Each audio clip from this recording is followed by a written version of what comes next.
What's up, guys? Your boy TOJ. I want to talk about what's going on with the William Bryan. William Roddy Bryan was arrested. He is the cameraman who actually filmed the killing of Ahmaud Arbery, and I think the prosecutors have the GBI, the Georgia Bureau of Investigation, has finally said we think we got everybody involved, and for months, Mr. Bryan, William Bryan, was like, well, hey man, I was on the porch minding my own business, man. Funny book, man. Goddamn, talking that Boomhauer talk. I'm just a Southern boy, man.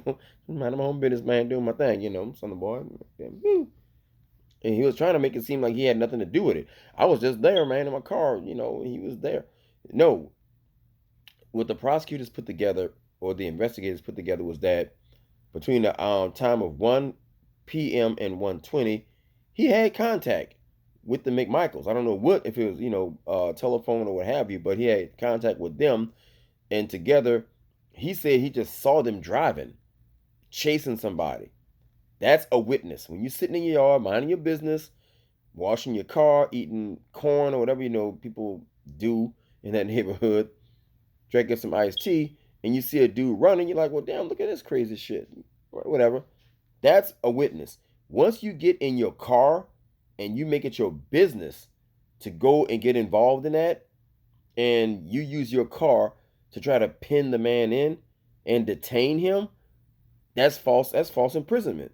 You had nothing to do with that. Had he minded his own business, but here's the fucked up part about that story. This is literally snatched out of a John Grisham novel, like A Time to Kill.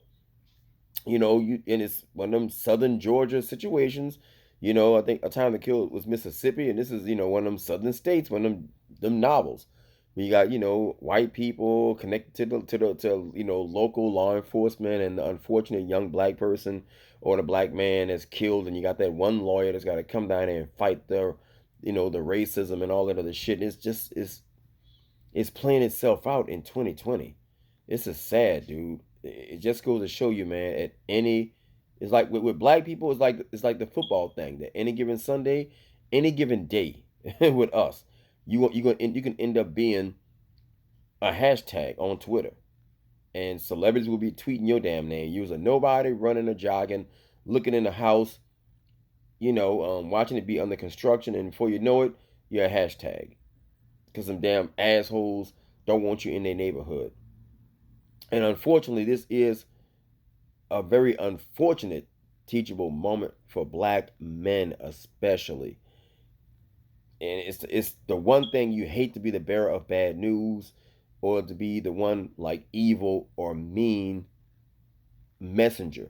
Stay the fuck away from people's property. It was not illegal for him to walk on that property. Georgia state law says it. There was no sign posted that said no trespassing. I don't know this dude's jogging route. I don't know where he lives at. But like I said in my last video, we have a park, Lafreniere Park. You can go jogging in Lafreniere Park. And I live in the hood. In the hood, I only jog up and down my own street. I don't go like I can. I mean, everybody know who I am. I'm safe in my own neighborhood. But I might catch a stray bullet from some knuckleheads, doing some dumb shit. But ain't nobody gonna chase me down in the truck. I don't know where the hell Arbery was at. And the dude had just a really bad relationship with law enforcement. There's several videos of the cops just fucking with this dude. And unfortunately, at 26 years old, this is how you die. The man just never had it good. And what's so sad is that the press keep asking this dude's mama, did you see the video? And I'm like, no, I don't want to see that either. It's a blessing and a curse. Because this idiot not filmed what he did, the McMichaels would be sitting at home eating Sunday dinner. Right now it's 4 o'clock, Central Time. I'm in New Orleans. So, it's just sad because the videotape that they put out, thinking it was going to exonerate them, was the exact same video that indicted them, that sunk them. Think about this. the witness, the guy with the video, gave a statement without a lawyer, and they just dismissed the murder. Okay, and said, yeah, he had the right to defend himself. He violently attacked my son while my son was holding a gun, and that gave him the right to kill him and leave a man's body in the street. And it came out that the McMichael's daughter posted this man's body on TikTok. All right, but I've seen this before. You know, these men might go. They might go free, depending on who the. You may have a pro-black prosecutor, but you got to convince that jury to say guilty. Okay, and mind you, what they're charged with may not even meet the definition of murder. Might be manslaughter, but they might be convicted of something. Put it like that. Okay, but it won't be a slap on the wrist. Because mind you, the McMichaels they're connected to law enforcement. Three prosecutors, I think, excuse me, two had to recuse themselves. Okay? And I give all props to the mama for putting the heat on the prosecutor's office to keep on going until they investigated and find all the people that was involved in this dude's death. I'm a dad of two boys, and I tell my son all the time, keep your ass away from people's shit.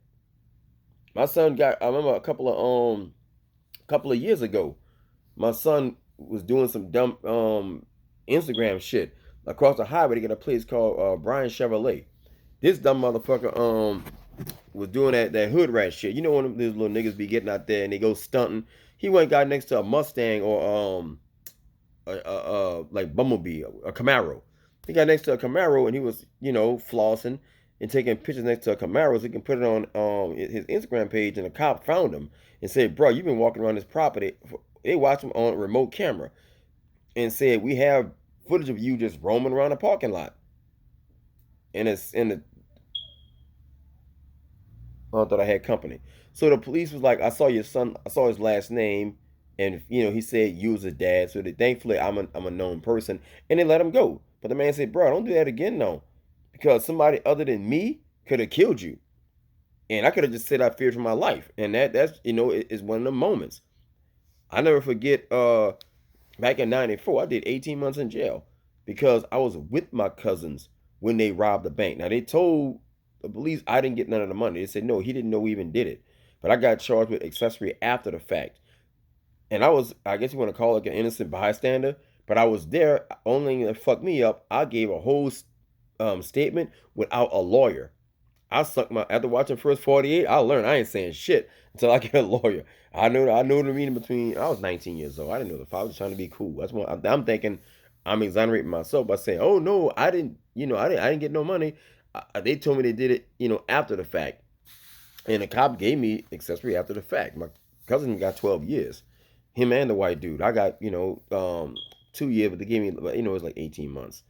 Oh, I got out early. This for being a normal person. But the point I'm making is this particular guy was sitting there running his mouth all on the news, all on CNN, thinking that him talking was gonna exonerate himself. But he was in my situation. The police said that, well, the investigators from the GBI, they were saying, no, we kind of know a little more than we're letting on to. That's why they let him go, to make him think he was going to go, he was going to get away with it. But if you listen careful to what what the investigators were saying, they said more arrests are on the way. And they used an S. More arrests are on the way. Because it's looking like it kind of might happen to where some of those prosecutors might be in on a cover-up.